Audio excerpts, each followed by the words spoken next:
ବଉଳାକୁ କିଏ ନଉଥିଲା ଚରେ? ହଁ ଚର ଚର କୋଉଠି? ବଉଳାକୁ କିଏ ଚରେଇ ନଉଥିଲା? କୋଉ ବାବା? ହଁ କୁଆଡେ ଯାଇଥିଲା ଚରିବାକୁ? ଜଙ୍ଗଲକୁ। ହେଲା ଜଙ୍ଗଲରେ କିଏ ଦେଖିଲା? କଣ କହିଲା? ନାଇଁ ବାଘ କଣ କହିଲା? ବାଘ କହିଲା ମୁଁ ତତେ ଖାଇବି। ବଉଳା କଣ କହିଲା? କଣ କହିଲା ବଉଳା?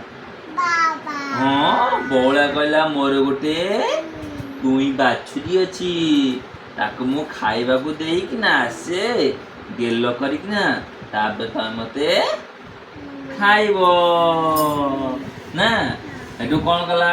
ବଉଳା ଆଇଲା ତା ଟୁଇଁକି ଖାଇବାକୁ ଦେଲା, ତାକୁ ଗେଲ କଲା। ସେଠୁ କୁଆଡେ ଗଲା? ବାଘ ପାଖକୁ ଗଲା। ବାଘ କଣ କହିଲା? ବାଘ କଣ କହିଲା? ବଉଳା ମୁଁ ତତେ ଆଉ ଖାଇବିନି। ବଉଳାକୁ ସେ ଛାଡ଼ିଦେଲା। ଆଉ କାଉ ଗପ କହିଲ? କାଉ ଗୋଟେ କାଉ ଥିଲା। ସେ କେମିତି ଉଡୁଥିଲା? ଏମିତି ଏମିତି ଉଡି ଉଡି ଯାଉଥିଲା। କୁଆଡେ ଗଲା? ବହେ ବାଟ ବୁଲିଲା ବୁଲିଲା, ସେ କଣ ପାଇଲାନି?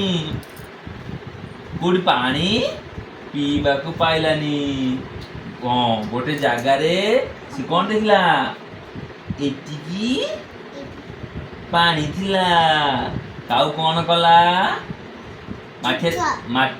କାଉ ଶୋଷ କଲା, ଥଣ୍ଟ ପଡିଲା କାଉର, ପାଇଲାନି। କଣ କଲା? ଗୋଡି ଆଇଲା ଏମିତି ଥଣ୍ଟରେ, ମାଠିଆରେ ପକେଇଲା। ଏମିତି ଗୋଡି ଆଇଲା, ମାଠିଆରେ ପକେଇଲା। ଏଠୁ କଣ କଲା?